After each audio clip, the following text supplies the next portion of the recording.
Fala pessoal, tudo bem? Tô aqui editando o primeiro episódio do Mastigando Beats, que foi com o grande Fábio Vedovelli. Foi uma conversa bem tranquila, eu achei muito legal e espero que vocês gostem tanto quanto eu gostei. E como eu falei, esse é o primeiro episódio, vão vir novos por aí. Espero que vocês gostem do formato e quaisquer sugestões ou quaisquer críticas, só deixar nos comentários. Se tiverem alguém que vocês acham legal de trazer para cá para conversar, também só põe nos comentários. Bom, antes de tudo também, agradeço ao Vedovelli por topar participar disso, ainda mais sendo um projeto novo, algo que eu nunca fiz. Então, obrigado pela confiança e vou deixar aí vocês com a conversa. Fábio Vedovelli, tudo bem? É um prazer te ter aqui no primeiro episódio, convidado de altíssimo nível, estou até, como eu te falei agora, um pouco nervoso de te ter aqui. Mas bem-vindo ao primeiro episódio. Já começou bem forte esse negócio. Muito obrigado, é um prazer estar aqui. Aliás, essa informação me pegou de surpresa, pois eu não sabia que era o primeiro episódio e é uma honra então estar aqui, né? Isso está acontecendo agora, ser o seu primeiro convidado. Obrigado pelo convite. E é engraçado que eu tô falando contigo de quase um ano já, né? Eu te chamei, tu topaste. Eu fiquei enrolando, tinha que editar umas coisas, editar o estúdio, editar a câmera, etc.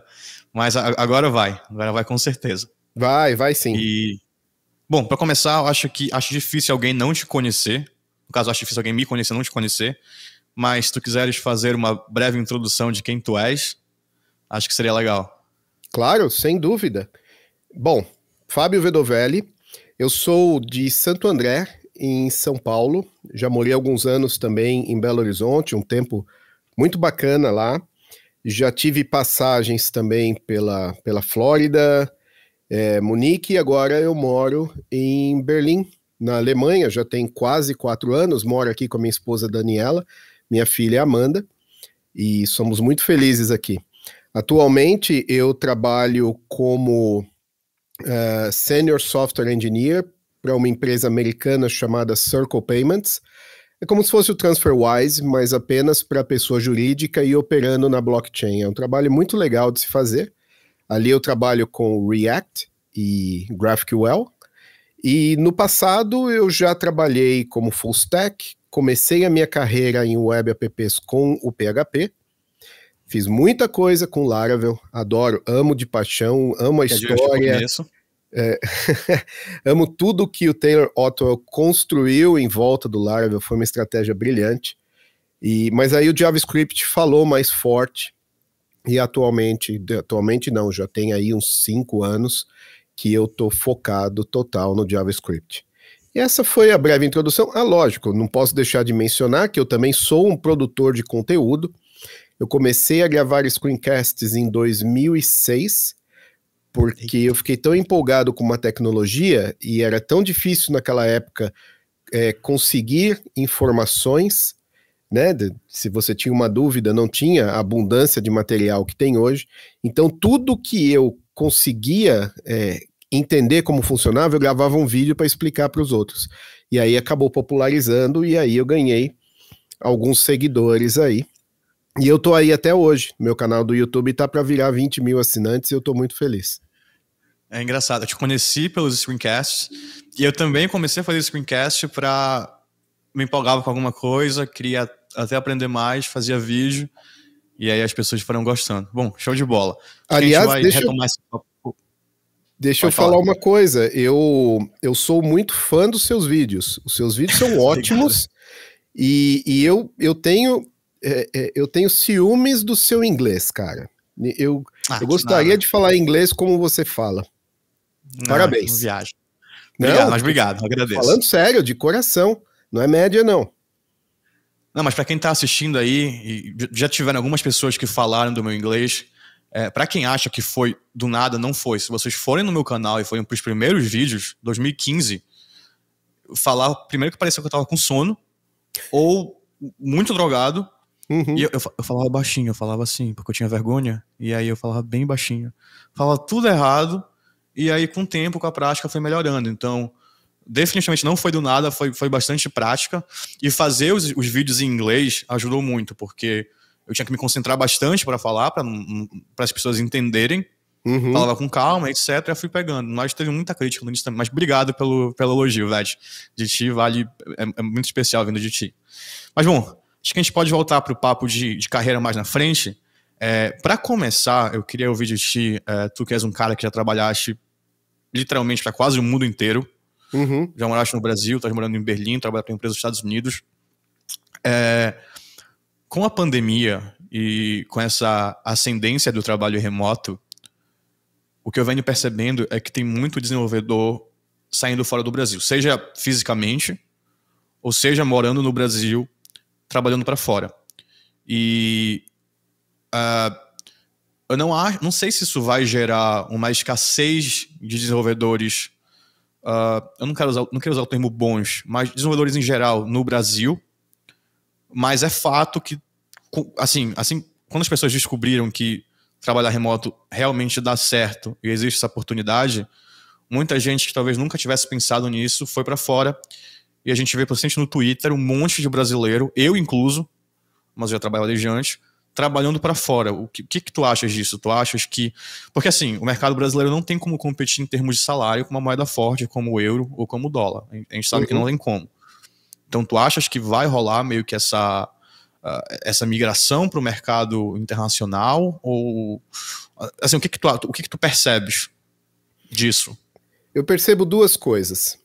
Primeiro, que existe um limite para a quantidade de profissionais que podem assumir vagas fora do Brasil. E qual que é esse limite? É o profissional que fala inglês.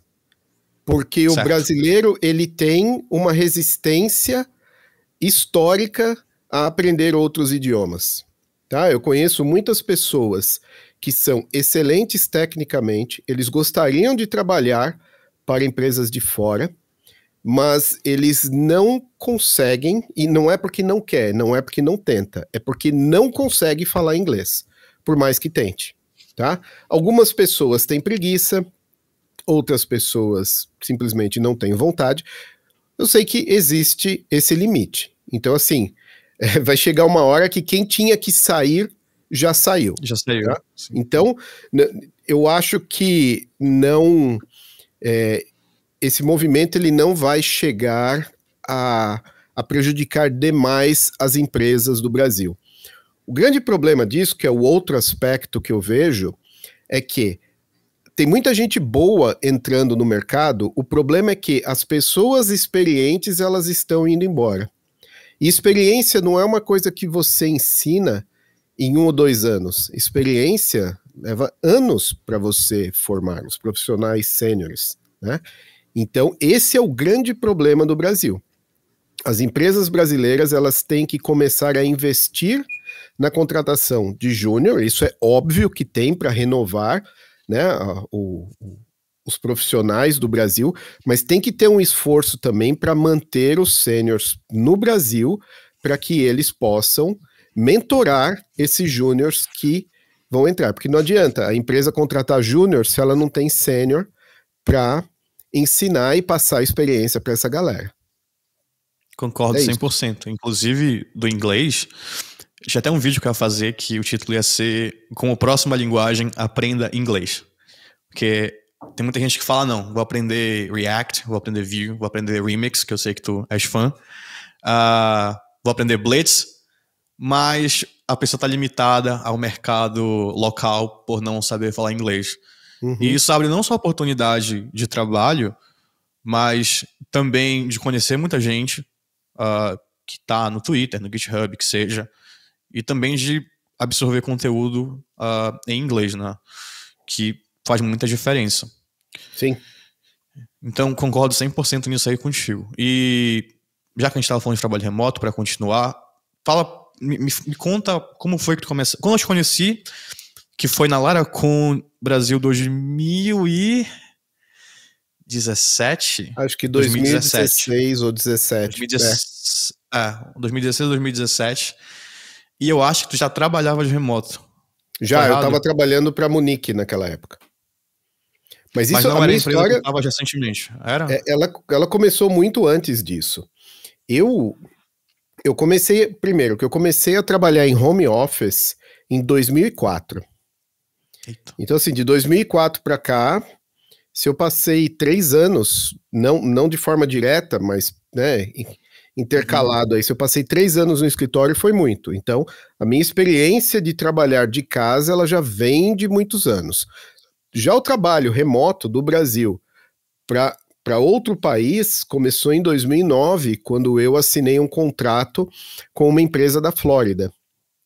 E aí, não só eu, mas o contrato ele me permitiu formar uma equipe no Brasil, e daí nasceu uma empresa que eu tive por um tempo, que era meio que só para atender esse cliente. E aí, infelizmente, depois de uns anos, o contrato não foi para frente, e a empresa acabou sendo fechada. Então, essa foi a minha primeira experiência trabalhando remoto.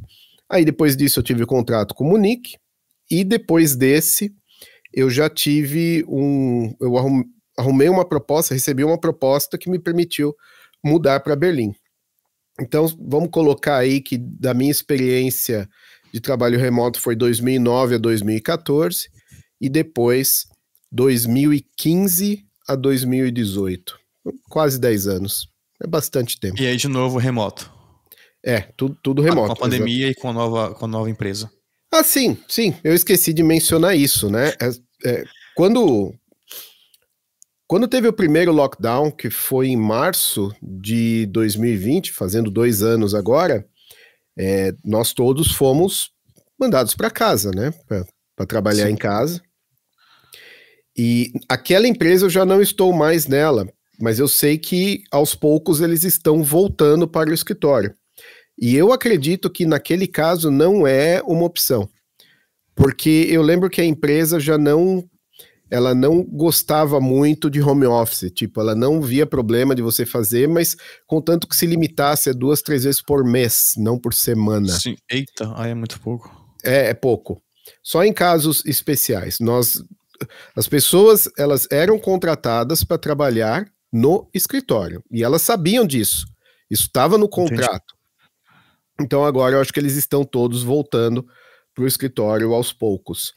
Já no caso da minha empresa atual, ela nem tem escritório em Berlim, porque é uma empresa americana. Então, sim, o contrato já foi feito para trabalho remoto e eu estou muito satisfeito assim.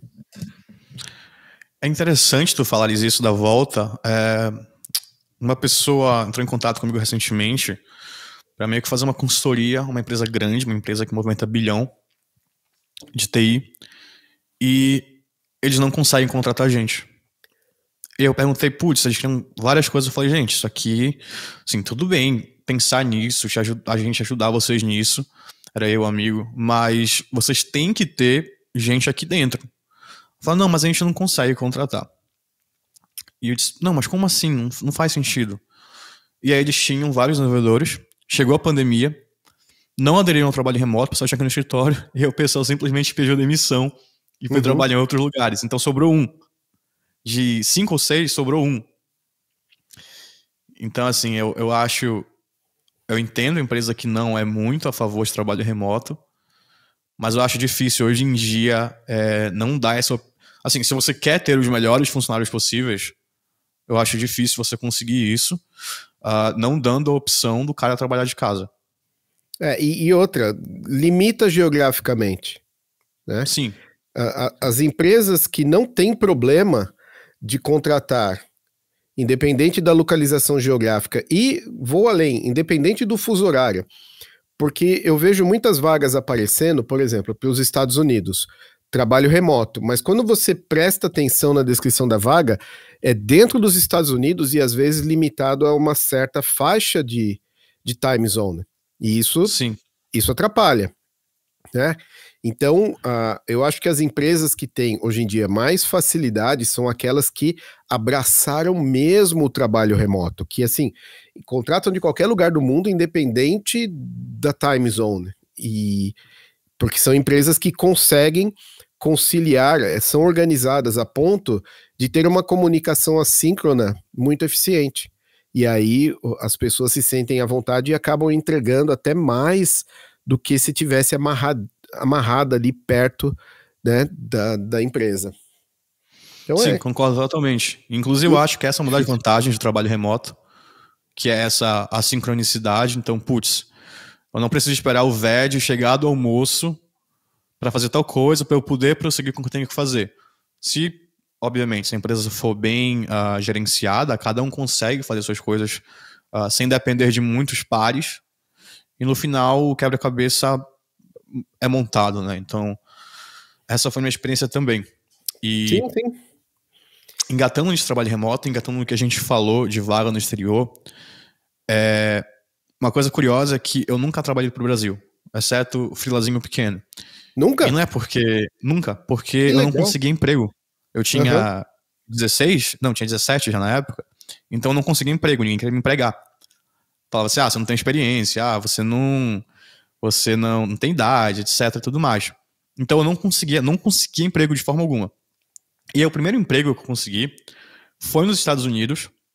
Eu lembro que foi no Reddit, apareceu em uma vaga de Laravel, eu mandei.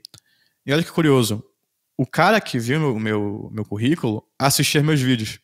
Olha que Então, interessante.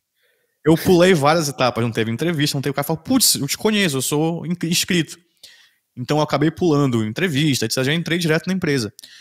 E eu acho que isso foi muito interessante, porque não só porque eu comecei já ganhando em dólar, que é uma vantagem gigantesca, mas porque eu acho que se isso não tivesse acontecido, eu não ia me tocar que existia a possibilidade de eu trabalhar para os Estados Unidos ou para a Europa e ia ficar limitado ao Brasil. Então, eu estava procurando vaga em São Paulo, vaga no Rio, vaga em BH. Vaga remota naquela época no Brasil era muito incomum, então nem tinham tantas. Então, assim, eu acho que na época foi muito ruim, porque eu tava sem grana, eu tinha uns freelazinho que não. Assim, não era besteira, e eu tava meio agoniado já de não conseguir um emprego. Mas também, quando apareceu, abriu muitas possibilidades, porque do momento que eu vi que tinha como entrar numa empresa americana que não era tão difícil, não que seja fácil, mas não é impossível, eu disse, putz, se tem essa, tem outras empresas também querendo contratar. Então, naquela época ainda era muito irreal para mim. Eu via uma outra pessoa trabalhando remoto para empresa grande, geralmente nos Estados Unidos, mas ver um cara que naquela época morava aqui em Belém, no norte do país, conseguir trabalhar para uma empresa de lá, foi muito... Assim, eu nem acreditei na hora. Eu disse, putz, sério que o cara assiste meus vídeos, Mas não olha, precisa fazer olha que entrevista, coisa nada? interessante que você disse.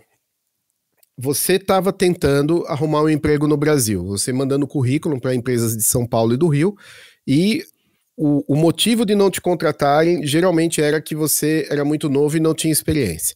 Aí você mandou o seu currículo para uma empresa dos Estados Unidos e eles te contrataram. Então, a sua idade ou a falta de experiência não foi uma barreira para eles. Eles decidiram pagar para ver e investir em você. E com certeza você deve ter ficado pelo menos alguns meses com eles, eu não sei se meses, anos ou se ainda tá, mas deu Alguns certo. anos. Então, Deu super certo. exatamente. Então é isso que as empresas brasileiras precisam cuidar de fazer, mais dar chance para quem está começando, sabe? Sim. Perder essa mania de contratar só sênior. Não tá errado Começa isso. que tem pouco, né? Começa que já tem pouco. Sim, Então, tem que ter alguns, certo? Sei lá, num time de 30, tenha 2 ou 3 sêniors e o resto taca júnior e põe os sêniors para mentorar essa galera. Você vai ver em 6 meses se eles não vão estar voando. sim, concordo 100%. E duas coisas que eu acho que o Brasil peca bastante ainda. Primeiro é que tem esse fato de só quererem contratar sênior. E o segundo é que o pessoal viaja nos requisitos para vaga de entrada. Então, Uhum. sempre no Twitter, eu sempre vejo gente falando, nossa, a vaga aqui é júnior. Aí a vaga pede React, Vue, Webpack, Remix, Rails, sabe? Então, assim, em muitos casos, a vaga nem pede isso. Foi, sei lá, o cara do RH que copiou e colou de algum lugar e foi aquilo. Mas eu acho que aquilo intimida as pessoas a enviarem currículo. E eu acho que isso é importante de falar. Tem muita gente que eu falo também que fala, eu acho que eu não tenho qualificação para trabalhar para fora. E eu acho que mesmo assim a pessoa deveria mandar, porque vai que nem aconteceu comigo, vai que Uhum. uma empresa te aceita, entende? Sim. E enquanto você que acha que não tem qualificação não tá enviando, um monte de gente que você também acharia que não tem qualificação tá enviando. E alguns deles vão entrar. E hoje em dia tem muita vaga, então não é fácil, obviamente, você está competindo com o mundo inteiro, mas é possível. E não é tão difícil quanto parece. Sim, e é o mundo inteiro que, com a maioria achando que não é qualificado e não aplicando por causa disso. Porque não é só no Brasil, não. Em qualquer lugar do mundo tem aquela pessoa que não acredita no próprio potencial. E se você acreditar, você já está na frente de todos eles. Concordo 100%. Então, bom, a minha opinião nesse assunto, eu acho que trabalho remoto vai, principalmente em TI, já tá, né? Já tem muita empresa que tá praticamente totalmente remota, Slack, Stripe, por aí vai. Mas eu tô esperando o Brasil meio que... eu queria falar catch up, se atualizar nisso, né? Chegar no mesmo estado que essas empresas de fora estão. E mesmo no Brasil, às vezes, você vê vaga super legal, a vaga é perfeita pro cara, mas só São Paulo ou só Rio. Às vezes o cara não pode se mudar por algum motivo, tem filho, tem mulher, enfim, tem família, etc. Ou às vezes não isso quer. É ruim pro empregador. Isso é ruim pro empregador também, né? Sim. Eu lembro que estavam falando no Twitter de salário em São Paulo. Eu falava, não, em São Paulo você ganha 20 mil, você ganha 15 mil. Eu dizia assim, bicho, mas e se o cara não quer morar em São Paulo? Sim. Então ele vai receber menos. Eu falo, tá errado. Então a empresa vai ficar sem candidato também. Tem que pagar pelo nível da pessoa, não por onde ele está. Não interessa que ele mora no lugar que é mais barato. Sorte dele que ele mora no lugar mais barato. Exato. E eu vou falar outra coisa aqui, só um adendo. Tem muita empresa que oferece vaga remota para brasileiro. Isso já aconteceu comigo. Que oferece vaga remota para brasileiro. Eu só falo, putz, show de bola. E aí os caras querem te pagar 10, 15 dólares. Claro, se isso paga mais que o seu trabalho, talvez faça sentido. Mas, para mim, isso é má fé. Porque os caras vão como argumentar, você mora no Brasil. E aí? Eu quero morar aqui, tudo bem.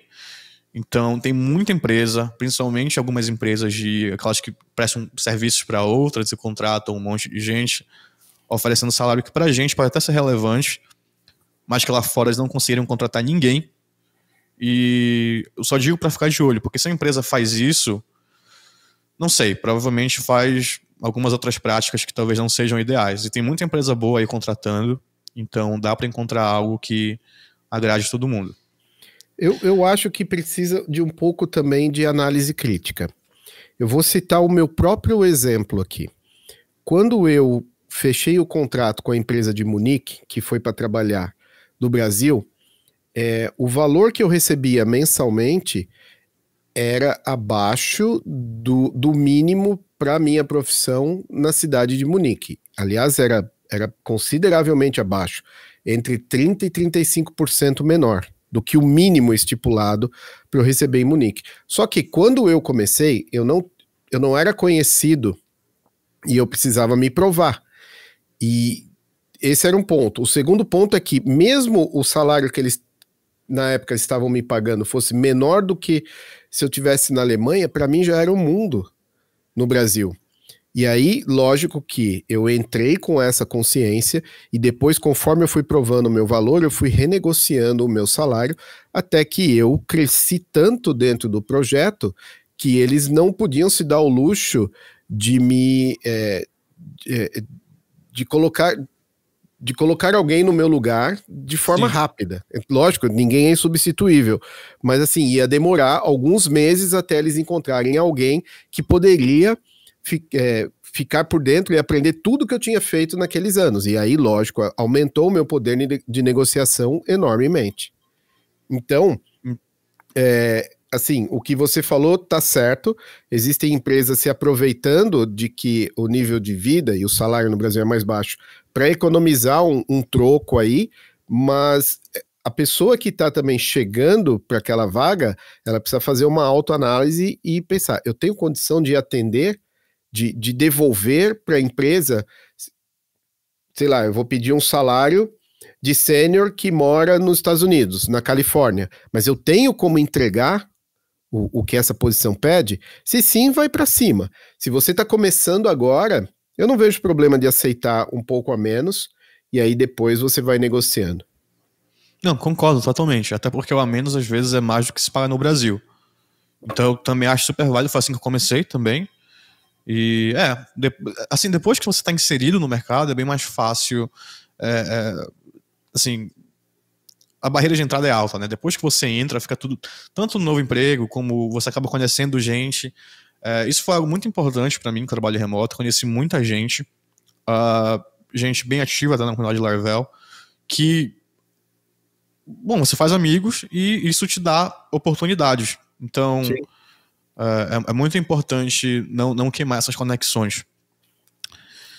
E, bom, engatando esse trabalho remoto, eu queria te perguntar como foi a tua mudança para a Alemanha. Eu lembro que na Laracon a gente conversou um pouco. Se eu não estou enganado, tu já estavas pensando em te mudar naquela época. Cara, eu tava pensando em me mudar para a Europa desde que eu nasci. Começa daí. Eu acho que você já tinha ido para a Alemanha uma vez naquela época, não? Não, eu já trabalhava para uma empresa de Munique. Inclusive, depois daquela Laracon, no dia seguinte eu embarquei para 2 meses em Munique. Era isso eu estava pensando. Isso, exatamente. Eu lembro que depois do evento nós fomos para o bar e Sim. Eu evitei tomar muita cerveja ali porque eu precisava estar inteiro no dia seguinte para chegar ao aeroporto e embarcar. Então, mas a questão ali é o seguinte, a empresa, eu entrei na empresa e a empresa estava em formação, tinha praticamente os 2 donos e 2 outras pessoas, nunca tinha recebido investimento, nada disso. E foi essa empresa que eu citei, que eles estavam me pagando um valor consideravelmente menor do que um profissional do mesmo nível em Munique. E a empresa foi crescendo, conseguiu investimento, contratou outros funcionários, mas eu não estava enxergando a possibilidade deles bancarem a minha mudança. E bancarem não é no sentido de dinheiro, pagar para eu me mudar, mas me dar um contrato, fazer a ponte entre eu, pessoa física, e o governo alemão, para que eu conseguisse a minha autorização de residência. Eu cheguei a levantar esse assunto com eles várias vezes, porque meu sonho sempre foi morar na Europa. E eles sempre deixavam para depois, desconversavam, me enrolavam, até que eu me enchi, sabe? Eu gostava muito, gosto ainda, né? Muito deles, gostava de trabalhar lá, o projeto era interessante, mas eu não estava mais disposto a morar no Brasil. Foi aí que o meu amigo Léo Frangeli, que estava morando em Berlim, depois de ter passado uma temporada na Nova Zelândia, ele me chamou para uma conversa. Ele falou, abriu uma vaga aqui e eu acho que você é o cara certo para ocupá-la. Você está a fim de ouvir sobre a empresa, como que é trabalhar aqui, como é viver em Berlim? Eu falei, claro que sim. Aí fizemos uma call, meia hora ali, 40 minutos conversando, e ele me explicou tudo. Tudo que era relevante para eu saber. E na hora eu já falei, claro que sim, para onde eu mando meu currículo. Ele falou, manda para mim que eu já encaixo aqui com o pessoal recrutador interno, e aí tu passa na frente, porque é indicação. E Sim. Foi o que aconteceu. E aí eu passei por todo o processo, sem susto, tranquilo, e recebi uma oferta. E uma oferta bastante generosa, com um salário consideravelmente maior do que eu tinha na época, né, trabalhando para remoto para a empresa de Munique. E aí eu saí e me mudei para cá. E o processo de mudança foi assim super tranquilo, porque a empresa me deu o suporte que eu precisava, que foi o contrato, e ela entrou em contato com um órgão de trabalho aqui da Alemanha para conseguir um documento. Esse documento eu apresentei no consulado em São Paulo, junto com o meu contrato, um monte de carta de referência, porque eu não sou formado, eu não tenho formação superior. E esse documento em específico é um documento emitido pelo Ministério do Trabalho aqui, que diz que a empresa entrou em contato, que ela diz que tem o contrato, esse contrato é válido, que ela será responsável por você a partir do momento que você pisar na Alemanha, e aí, com essa garantia, o consulado em São Paulo emitiu o meu visto. E aí, depois que eu cheguei aqui, aí eu tive um suporte sensacional dos outros brasileiros que trabalhavam na mesma empresa. Chegou uma época que a gente era 10% de toda a empresa, não só do corpo Caramba. Técnico, mas de toda a empresa, de 200 funcionários, 20 eram brasileiros. A maioria já não está mais nessa empresa, mas a gente continua junto. Ontem mesmo a gente foi pro bar E Eu foi vi a excelente. foto. Sim, você deve ter visto no Twitter ou no No Instagram, sim. Instagram. Foi. É. Então foi isso, assim, não teve nenhum susto. Lógico que é um esforço gigantesco você sair do seu país e mudar toda a sua vida para o outro, né? Se desfazer de tudo que você tem, tanto as coisas físicas como a bagagem emocional, e você começar de novo num país que é uma cultura diferente, uma língua diferente, clima, moeda, comida, burocracia, é uma aventura, né? Pode ser um martírio para alguns e pode ser uma aventura para outros. Para mim foi uma aventura porque eu sempre quis, então eu estava trabalhando em prol de realizar meu sonho. E estou aqui quase 4 anos já. Pô, legal demais. E uma galera daquela galera tá morando por aí. O Zizaco, se não me engano, tá morando na França. Eu acho que o Ravan se mudou recentemente pra Alemanha. Ele está em Berlim, o Git também. Muita gente. É muito bacana ver isso também, né? Lembra que o Zizaco foi bem antes, foi naquela época mesmo, ele se mudou. Não sei onde ele tá agora. Mas é legal ver que o pessoal tá agarrando as oportunidades, né? Sim, E o pessoal mais velho que a gente tinha a turminha Soul Dev, só uns poucos, eu acredito que 80% da galera que a gente convivia ali entre 2008 e 2012, tudo online, pelo Twitter e tal, 80% tá fora do país, que são os caras caraca. mais experientes que eu conheço. Realmente, eu também tenho vontade. Tava nos planos sair, mas teve a pandemia. Tu mesmo tava falando recentemente, tu postaste no Twitter sobre salário, etc. Eu lembro que alguém perguntou, mas vale a pena pagar tanto imposto aí na Alemanha? E aí tu respondeste que vale, porque Vale. a qualidade de vida eu imagino que seja bem diferente, né? Eu nunca fui na Alemanha, mas já fui na Europa e não tem nem comparação, só a segurança. Sim, sem Já dúvida. Não, e não é só isso, o poder de compra aqui, ele é muito muito, maior. muito maior.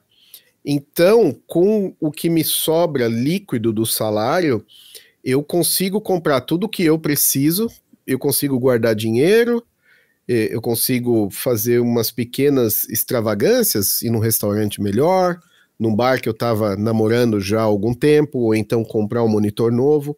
Consigo, porque o poder de compra é fantástico. Então, dói pagar esse tanto de impostos mais contribuições sociais, dói, mas chega uma hora que você já não pensa mais nisso, porque você conta ali com o líquido e você sabe que vai durar até o fim do mês, né?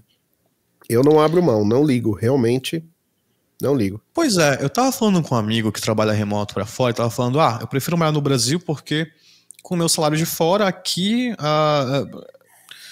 digamos que ele vive num nível social um pouco acima. Só que eu tava pensando, a diferença é que aqui você tem que ter carro, tem que ter plano de saúde, tem que pagar a escola, produto eletrônico é mais caro. Então tem vários custos que na Europa você, ou num lugar mais seguro, você não precisa ter. Meus amigos que moram na Europa, acho que nenhum tem carro. O Nuno Maduro tem carro, é um que eu consigo lembrar que tem carro. Mas o resto que eu tô pensando aqui, a maioria não tem carro, não gasta com... Só que o gasto de plano de saúde é bem alto. Então, tem esse tipo de gasto que eu acho que o pessoal não costuma colocar na equação, né? E a tranquilidade também que não se paga. Eu acho que é uma postura válida essa que você comentou de padrão de vida. Tá? Eu tenho um amigo que ele é muito seguro do que ele quer e principalmente do que ele não quer. Ele não é da nossa área, ele trabalha na indústria química e ele é diretor de uma divisão de uma empresa alemã, mas ele trabalha do Brasil e eu acho que ele é responsável pela América Latina, alguma coisa assim. E ele já teve oportunidades para se mudar para a Europa e eu acho que até para os Estados Unidos, e ele nunca quis. E eu, como sempre tive os meus olhos voltados aqui para essa região, eu achava isso, porque para mim é um no-brainer, sabe? Pintou oportunidade, sim, a pessoa tem que vir para a Europa, mas não é todo mundo que sente do mesmo jeito. A explicação que ele me deu é o seguinte: eu já recebo um salário de europeu, e quando eu converto para real, a coisa fica muito bonita. Se eu for para a Europa, eu não vou aumentar meu salário vai ser o mesmo, só que o meu padrão de vida vai cair. E eu sou apaixonado pelo meu padrão de vida. Ele é um cara que vive saindo para jantar nos melhores restaurantes, sabe? Para ele é tudo do bom e do melhor. Ele gosta disso, é a forma como ele gosta de viver a vida dele.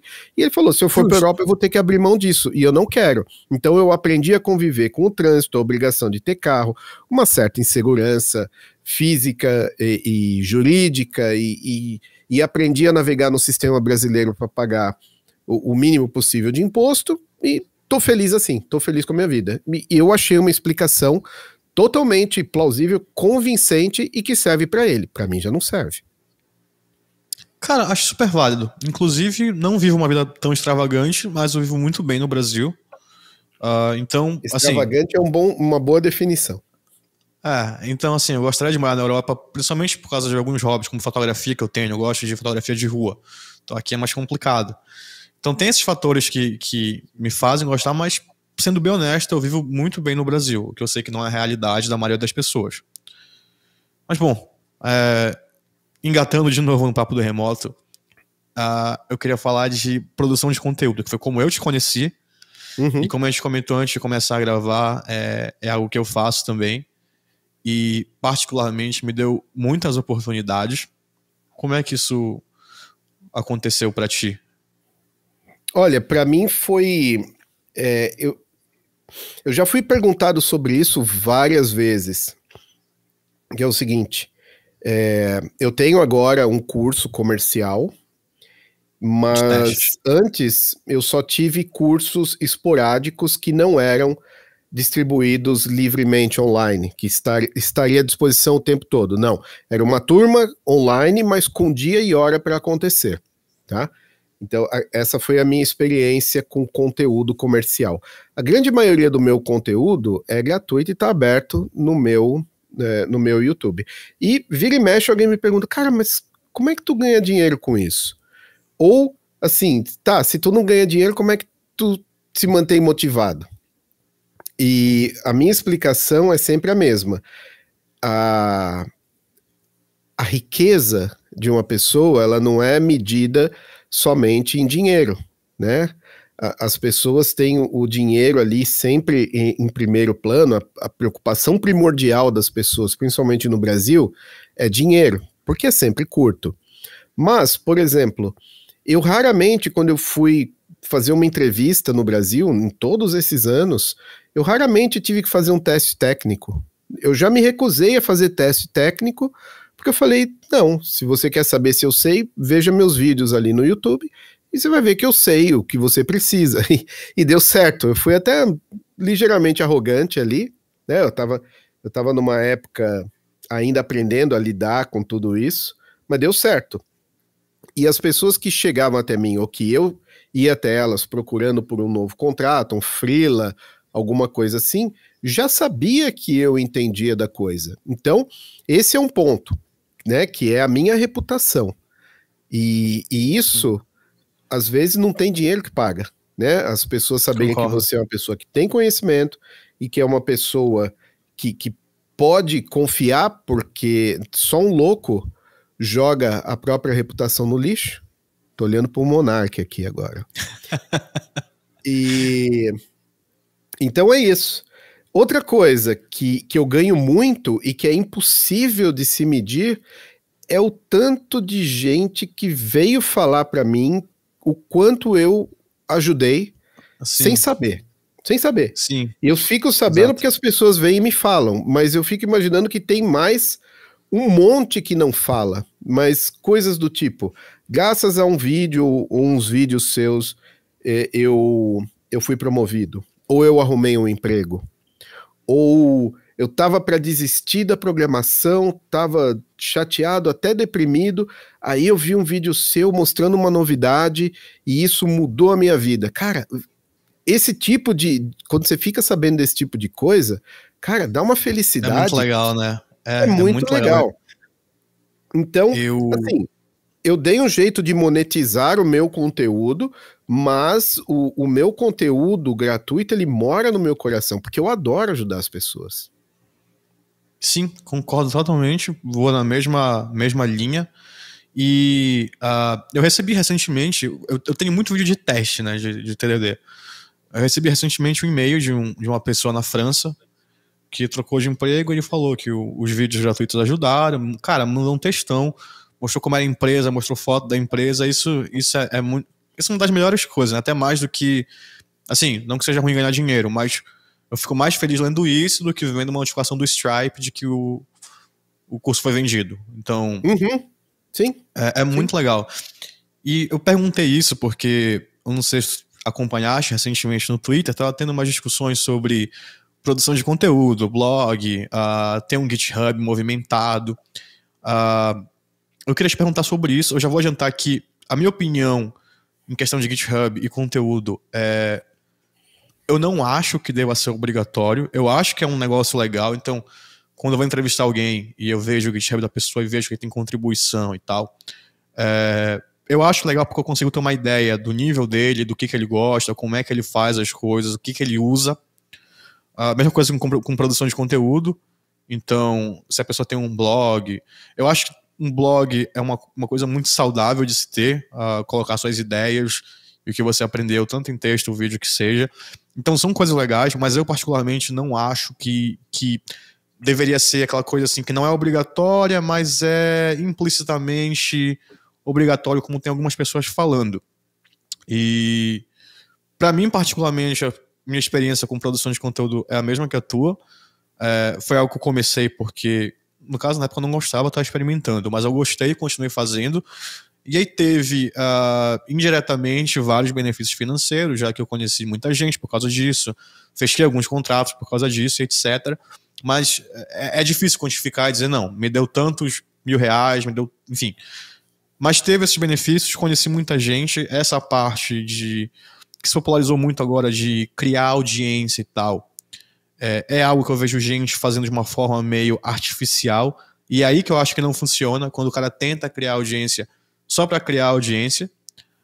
Tem muita gente que gosta de ajudar genuinamente, como tu, e eu acho que esse é o melhor tipo de audiência, que é aquela audiência genuína. São pessoas que genuinamente gostam do teu conteúdo, gostam de ti, sabes que tu não tá ali fazendo aquelas threads do Twitter só para ganhar seguidor.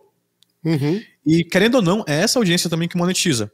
Porque é o cara que acompanha teu trabalho, então o cara que, sei lá, acompanha teu canal já há um tempão, viu teu curso de testes, trabalho, o cara vai lá e compra. Porque ele sabe que o conteúdo é bom, sabe que o professor é gente boa. Não pensa duas vezes. E eu atesto, isso é verdade. Isso é verdade. Foi até uma coisa curiosa, eu estava para lançar o meu curso de testes, mas eu ainda estava testando todo o ambiente sozinho. E aí eu pus o site no ar e eu esqueci de colocar o robots.txt para o Google não indexar, porque não estava pronto. Aí o Google indexou e eu fiz uma venda antes de lançar o curso. Antes do lançamento oficial, alguém foi lá e comprou. Eu fiquei, cara, de onde essa pessoa veio? Sabe? E aí eu entrei em contato, eu falei, mas como que tu achou? Eu ainda não pus no ar. Ele falou, não, eu pus no Google ali, veio o seu site. Eu fiquei mó feliz, porque eu já conheço teu trabalho e eu adoraria ter um curso seu sobre isso. Eu falei, bom, beleza, você vai ser o primeiro, então. E foi bem legal, mas continua, desculpa, cortei seu raciocínio. Não, o raciocínio era esse. Mas então o cara foi meio que o usuário beta do teu curso. Sem querer. Foi o usuário número 1. Foi muito legal isso. Bom, tu falou aí dessas discussões, aliás, discussões é o que mais tem. Eu tenho uma opinião formada sobre isso, mas eu não gosto de usar termos como obrigatório, né? A questão é a seguinte, você disse que gravou, pensa em gravar um vídeo dizendo que a sua próxima linguagem deveria ser o inglês, porque o inglês vai te levar mais longe, ele vai te tornar uma pessoa diferente das pessoas que não falam inglês. Eu vejo ter um GitHub organizado da mesma forma que o inglês. Você pode até não ter o inglês, assim como você também pode escolher não ter um GitHub público cheio de coisas, Mas se você tem, você está na frente de um monte de outros. E aí você tem o que mostrar e você facilita a vida de quem vai te avaliar. Então, por que não? Eu não entendo a choradeira que as pessoas falam, a choradeira que as pessoas fazem quando esse assunto vem à tona. Devia ser uma coisa que não deveria ser discutida. Ser preciso pensar duas vezes, cara. Sabe? Eu acho isso muito bobo. Demonstra um grande nível de infantilidade, né, da comunidade. E podem me xingar por isso. Pode xingar à vontade. Eu concordo, cara, eu concordo. Eu acho que é o tipo de coisa que, assim, se o cara, tentou contribuir com coisa, não gostou, não é a praia dele, não adianta forçar, que não vai rolar.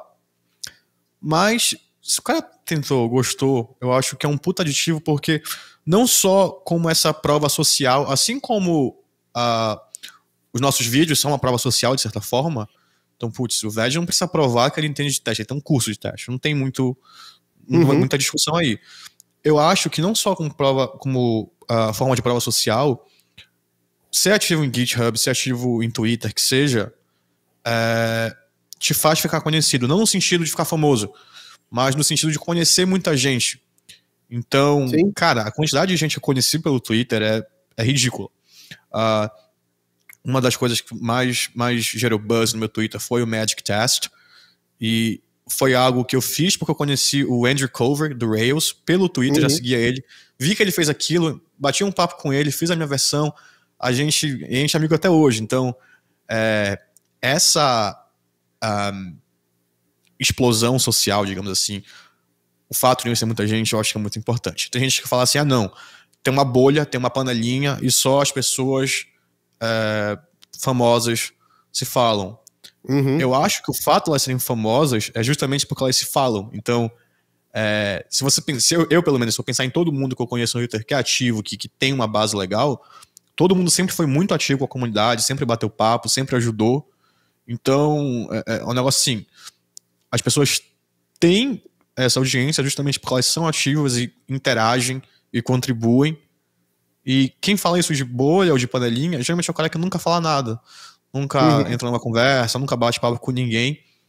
Então, pra mim, tanto o Twitter quanto o GitHub quanto o YouTube foram muito importantes, mas foram coisas que eu gostava. Inclusive o Twitter, em uma época, é meio trash admitir isso, mas eu tentei fazer essa parte artificial de ganhar audiência. Cara, foi uma merda. É porque eu não gostava, era um saco de fazer, ficava tudo artificial, não tinha o resultado que eu queria. Eu ainda ficava ansioso, postar alguma coisa e falar, alguém vai curtir, alguém vai retweetar, vai ter like. Então, eu decidi, sabe, take a step back, eu parei um pouco de postar. E aí, toda vez que eu tinha uma ideia legal, eu anotava, e quando eu tinha tempo, eu postava alguma coisa sobre, ou então entrava em conversa, quando a gente tinha uma dúvida, eu respondia.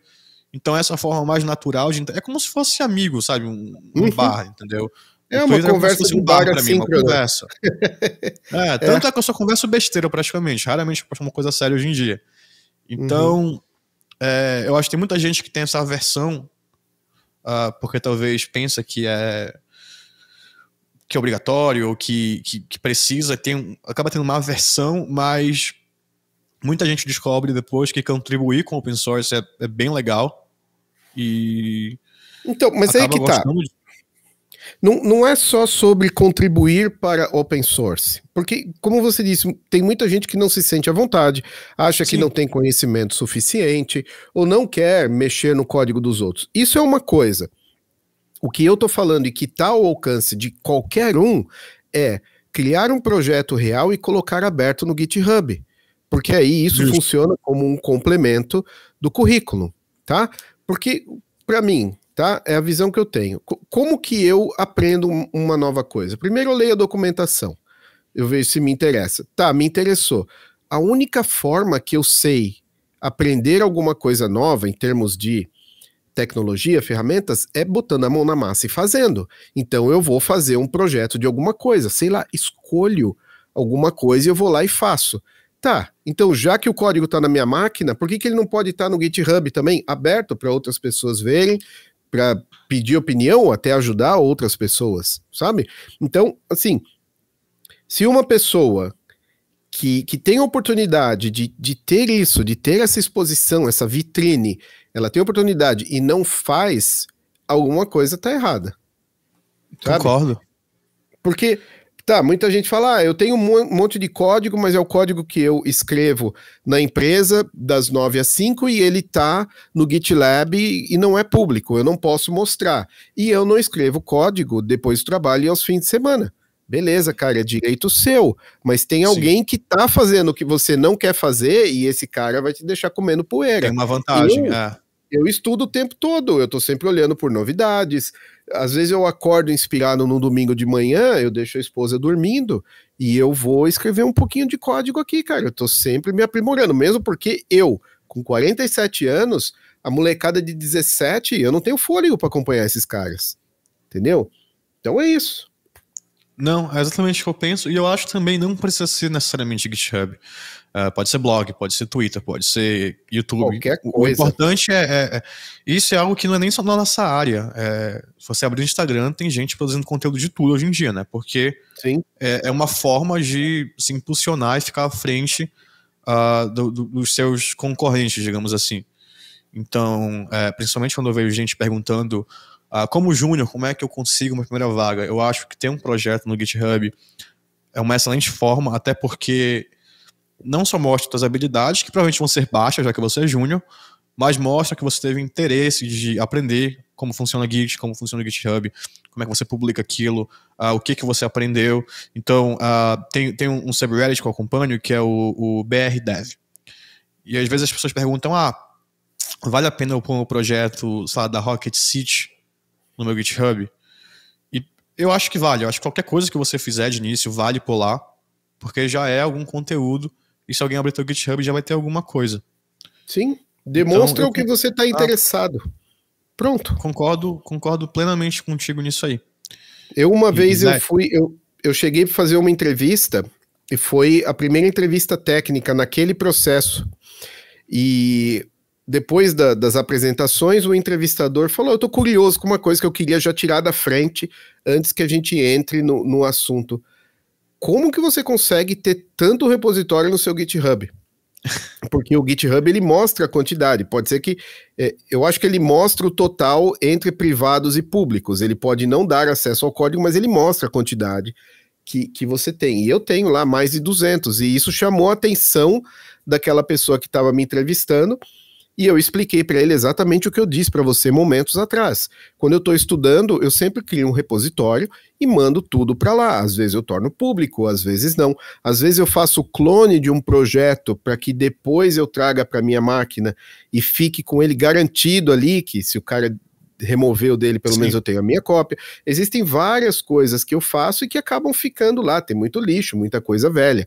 Mas tá lá. E a pessoa estava realmente curiosa de como eu consigo ter tanto repositório. Por isso, estou sempre estudando. Não, concordo.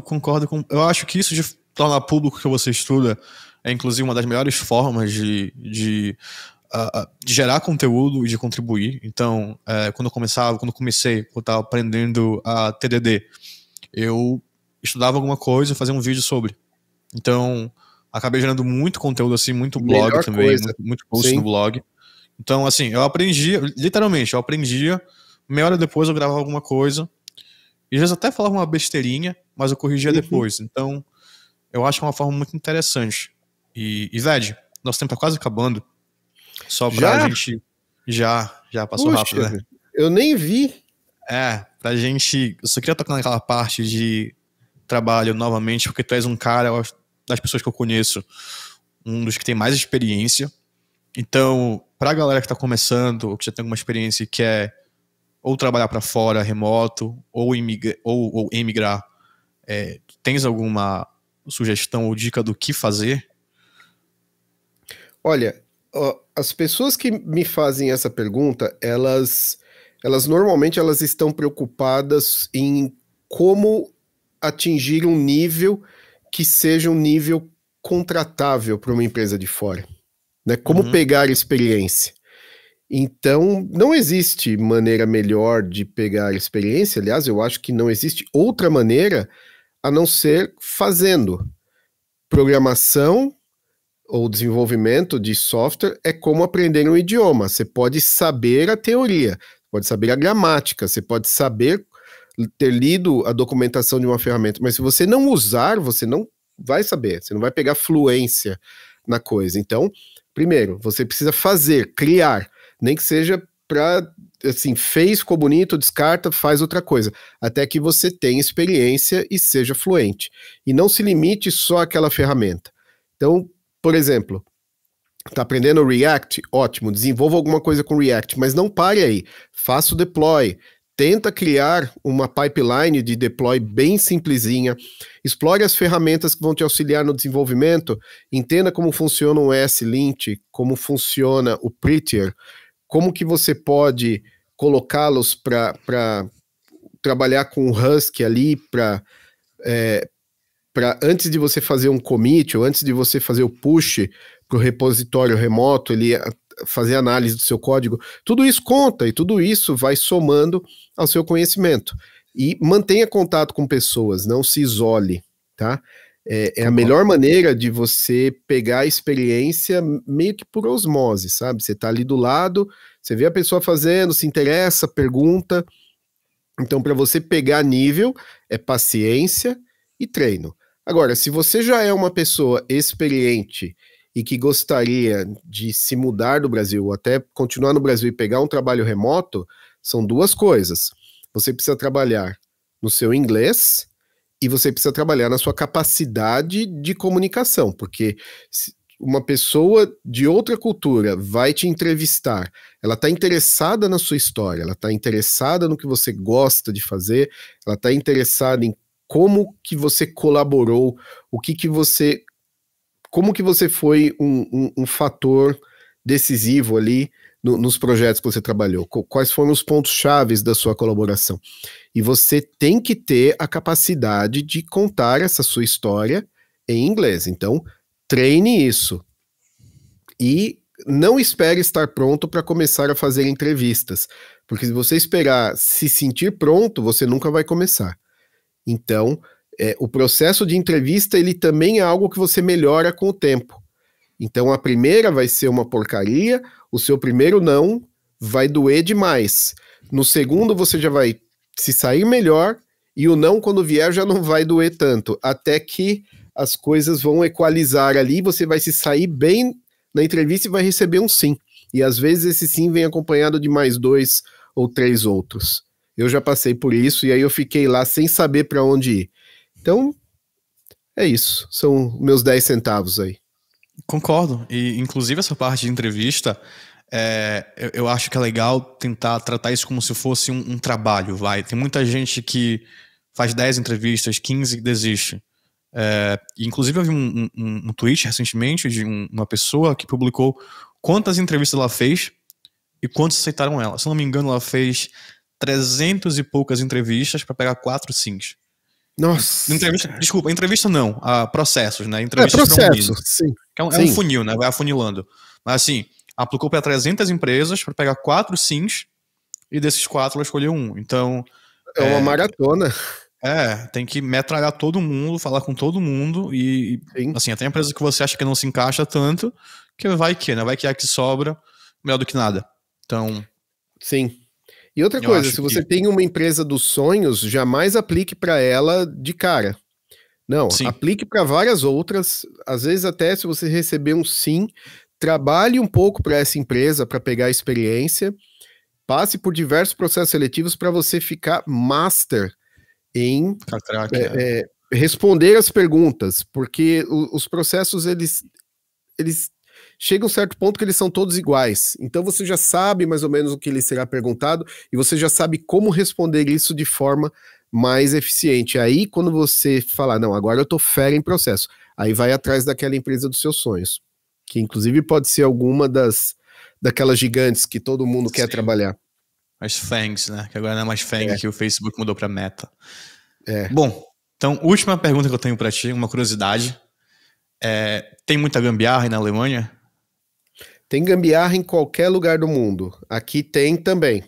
Não é tanto quanto no Brasil, mas eu vou te dizer que a capacidade de fazer gambiarra é o que faz com que o profissional brasileiro seja muito valorizado aqui.